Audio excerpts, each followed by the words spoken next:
Jai Hind students in class 9 science. Today we shall study the topic buoyancy.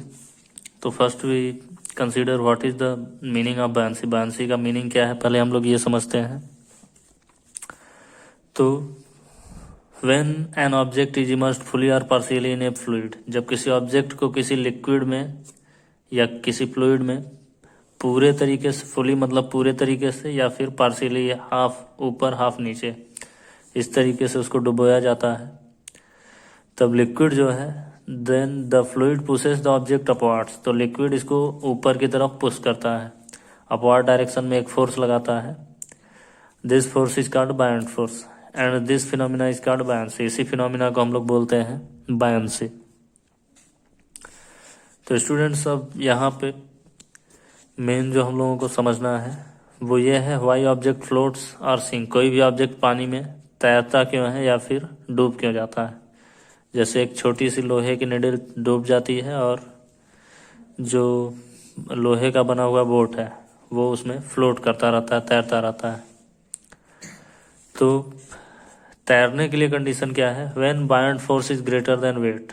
अगर ये upward direction में लगने वाला बायंट फोर्स नीचे की तरफ लगने वाले वेट से ग्रेटर है, ज़्यादा है, यानी कि ऊपर की तरफ फोर्स ज़्यादा है, नीचे की तरफ फोर्स कम है, तो ऑब्जेक्ट फ्लोट करता रहेगा, तैरता रहेगा, क्योंकि अपवर्ड डायरेक्शन में फोर्स ज़्यादा है.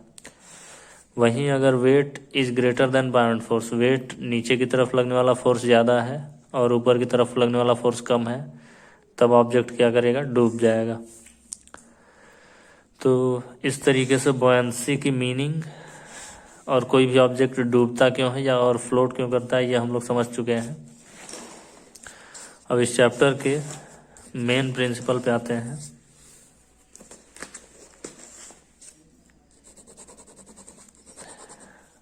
जो कि है आर्किमिडीज प्रिंसिपल. यहाँ पे अब हम लोगों को नेक्स्ट टॉपिक स्टडी करना है आर्किमिडीज प्रिंसिपल. तो स्टूडेंट्स यहाँ पे नेक्स्ट टॉपिक आर्किमिडीज प्रिंसिपल है. अब आर्किमिडीज प्रिंसिपल का मतलब क्या है, when a body is immersed fully or partially in a fluid, it experiences an upward force that is equal to the weight of the fluid displaced by it. तो जब किसी object को fully और partially यानी कि पूरे तरीके से या फिर हाफ, आधा डूबा हुआ है और आधा ऊपर है, इस तरीके से ऑब्जेक्ट को पानी में रखा जाता है कि वो पूरी तरीके से डूब गया है या फिर आधा तैर रहा है और आधा डूबा हुआ है. Then the object experiences an upward force, जो कि मैंने बताया, जिसको हम लोग बायंट फोर्स कहते हैं. This force is equal to the weight of the fluid displaced by the object. तो वो ऑब्जेक्ट जितना फ्लूइड को डिस्प्लेस कर देता है, वो कुछ स्पेस कवर करेगा ऑब्जेक्ट को. जब हम लोग फ्लूइड में रखेंगे तो स्पेस कवर करने के लिए जितना फ्लूइड को उस जगह से डिस्प्लेस कर देता है, उस फ्लूइड के वेट के इक्वल होता है बायंट फोर्स. यानी कि buoyant force is equal to weight of the fluid displaced. ये आर्किमिडीज प्रिंसिपल का मतलब है.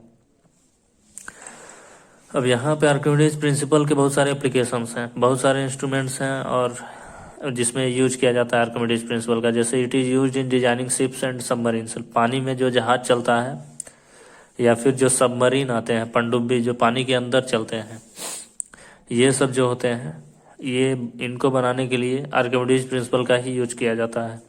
इसके अलावा लैक्टोमीटर जिससे दूध जो मिल्क होता है उसकी प्योरिटी नापते हैं, मिल्क में कोई पानी मिला हुआ है कि नहीं, ये मेजर करने के लिए लैक्टोमीटर का यूज करते हैं, और ये भी आर्किमिडीज प्रिंसिपल से ही बनता है. इसके अलावा हाइड्रोमीटर, जिससे हम लोग किसी भी लिक्विड का डेंसिटी मेजर करते हैं, वो भी आर्किमिडीज प्रिंसिपल के बेसिस पे ही बना हुआ है. अब स्टूडेंट्स इस चैप्टर का लास्ट टॉपिक है रिलेटिव डेंसिटी. रिलेटिव डेंसिटी को हम लोग डिफाइन करते हैं, the relative density of a substance is the ratio of its density to that of water. अगर किसी ऑब्जेक्ट के डेंसिटी को डेंसिटी ऑफ वाटर से डिवाइड कर दें तो इस वैल्यू को बोलते हैं रिलेटिव डेंसिटी. रिलेटिव डेंसिटी की कोई भी यूनिट नहीं होती है. वाटर की डेंसिटी हम लोगों को हमेशा लर्न रखना है. वाटर की डेंसिटी 1000 kg पर मीटर क्यूब होता है. 1000 kg पर मीटर क्यूब, इसको हम लोग 1 ग्राम पर सेंटीमीटर क्यूब भी बोल सकते हैं. यानी कि वाटर की डेंसिटी 1 ग्राम पर सेंटीमीटर क्यूब होता है.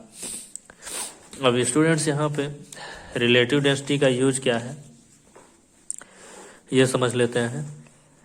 When relative density is less than 1, अगर रिलेटिव डेंसिटी 1 से लेस है, देन ऑब्जेक्ट फ्लोट्स, तो ऑब्जेक्ट जो है वो पानी में तैरेगा, वो डूब नहीं सकता। वहीं अगर relative density is greater then 1, अगर रिलेटिव डेंसिटी ऑब्जेक्ट का 1 से ग्रेटर है, तब वो ऑब्जेक्ट जो है वो वाटर में डूब जाएगा। तो रिलेटिव डेंसिटी काफ़ी इंपॉर्टेंट है। इसका एक बार डेफिनेशन फिर से बता देते हैं। When density of a substance is divided by density of water, then the value is called relative density. It has no unit. Relative density का कोई यूनिट नहीं होता। डेंसिटी का यूनिट ग्राम पर सेंटीमीटर क्यूब या फिर केजी पर मीटर क्यूब हो सकता है। तो इस तरीके से स्टूडेंट्स हम लोगों का ये चैप्टर नंबर 10 कंप्लीट होता है। अब इसका एक्सरसाइज जो है ये मैं आप लोगों को पीडीएफ के फॉर्म में इसका सारा सोल्यूशन, एक्सरसाइज का सारा सोल्यूशन सेंड कर दूंगा और आप लोगों को इसको फेयर कॉपी में राइट कर लेना है। Thank you, have a nice day. जय हिंद, जय भारत।